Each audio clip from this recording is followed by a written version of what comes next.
శివుడు దివ్యరూపములను ఆ ఇరువురు కుమార్తెలకు ఐశ్వర్యములను దివ్యరూపములను వసంగి అంతర్ధానుడైన పిమ్మట ఆ వ్రత మహత్యం వలన ఉజ్జయిని పట్టణం ఏల్చున్న రాజు పుణ్యవతి అను కన్యను, చోళభూపాలుడు అను రాజు భాగ్యవతి అను కన్యను పాణిగ్రహణం మనర్చుకొనిరి. అందువలన వైశ్యుడు ధనవృద్ధి సమృద్ధి కలిగి సామ్రాజ్య సంపదలను పుత్రులను పొంది సుఖంగా ఉండెను. కొన్ని నాళ్ల పెదట రెండవదైన భాగ్యవతి అన్నది ఐశ్వర్య మదమోహితురాలై కొంతకాలమునకు ఆ వ్రతమును విడిచెను. అందువలన భాగ్యహీనురాలై పుత్రుని తోడ పెనిమిటి చేత వెడలగొట్టబడి ఆ అడవిలో తిరిగి సంచార భిన్నురాలై ఒక బోయవాని ఇంట్లో చేరెను.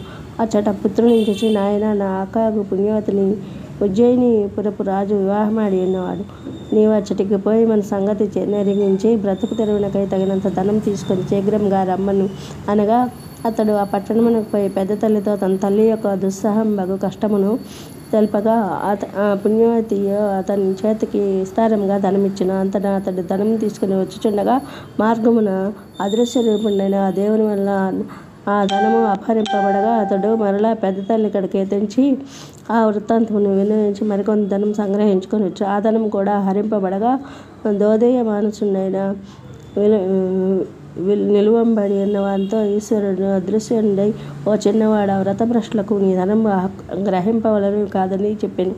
ఆ మాటలు విని విస్మయం పొంది ఆ చిన్నవాడు మరలా ముందువలనే ఉజ్జయిని పట్టణంలోకి వెళ్ళి ఈ ఈశ్వరోక్తమగు వృత్తాంతం పెద్దతల్లికి తెలుపుగా పుణ్యవతి ఆలోచించి పుత్రుని చేత కేదార వ్రతమును ఆచరింపజేసి తన చెల్లెలకు కూడా వ్రతమాచరించినట్లు చెప్పవలేనని చెప్పి ధనమునసులు పంపిన. అతడు బయలుదేరి వచ్చినట్ల మార్గమధ్యమున అప్రయత్నంగా ముందుకొని పోయిన ధనవంతుని స్వాధీనమైంది సంతోషించి సర్వమును గ్రహించుకొని కాంచీపట్నం ప్రవేశించిన సమయమున చిత్రంగ బలములతో అతని తండ్రి ఎదుర్కోలుగా వచ్చి ఆ బాలుని అతని తల్లి కూడా వెంట పెట్టుకొని తన పట్టణమునకు చెంది అంతటా ఆ కుమారుడు తల్లిదండ్రులతో కూడి సుఖముగా ఉండెను.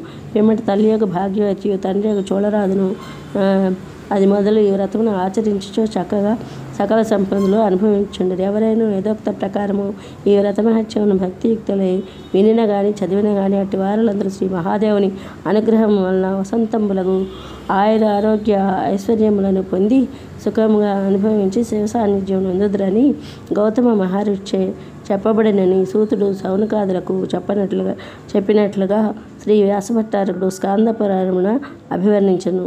ఇది కేదారేశ్వర వ్రత కథ సమాప్తము. దీని ఏమైనా పొరపాట్లు ఉన్నట్టయితే క్షమించగలరు. చదివేటప్పుడు నాకు చదవాలని ఎప్పటి నుంచో చదివి వినిపించాలని కోరిక అన్నమాట. అందుకని చదివాను కదా.